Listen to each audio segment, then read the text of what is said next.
विधिमंडळ अधिवेशन उद्यापासून सुरू होत आहे। मात्र चहापानावर विरोधक बहिष्कार टाकू शकतात, त्या संदर्भातलं नाराजी नाट्य समोर येऊ शकतं। विरोधी पक्षांकडून विविध प्रश्नांवर सरकारला धारेवर धरण्याचा प्रयत्न असेल।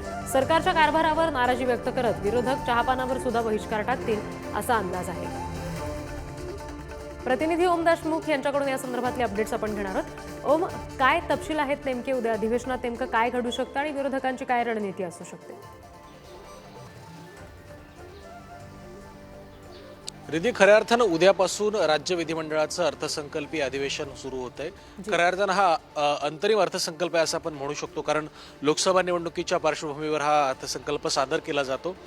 साधारणपणे 27 फेब्रुवारीपासून प्रत्यक्षात कामकाजाला सुरुवात होईल। 26 तारखेला शोक प्रस्ताव मांडला जाईल आणि जे भाजपचे आमदार राजेंद्र पाटणी, माजी मुख्यमंत्री मनोहर जोशी असतील, यांना श्रद्धांजली अर्पित करून कामकाज तहकूब केलं जाईल। 27 तारखेला पुरवणी मागण्या ठेवल्या जातील, त्यावर चर्चा होईल आणि तिसऱ्या किंवा चौथ्या दिवशी या मागण्या मंजूर केल्या जातील। साधारणपणे हा कार्यक्रमाचा असा एक क्रम असू शकतो। यात सर्वाधिक महत्त्वाचा मुद्दा म्हणजे राज्यामध्ये मराठा समाजाला जे आरक्षण देण्याचा निर्णय 20 तारखेच्या विशेष अधिवेशनामध्ये घेण्यात आला होता, त्यावरून कदाचित या अर्थसंकल्पीय अधिवेशनामध्ये मोठा गदारोळ होऊ शकतो। कारण आपण पाहिलं असेल की त्या विशेष अधिवेशनामध्ये कुणालाही भाषण करण्याची परवानगी देण्यात आली नव्हती।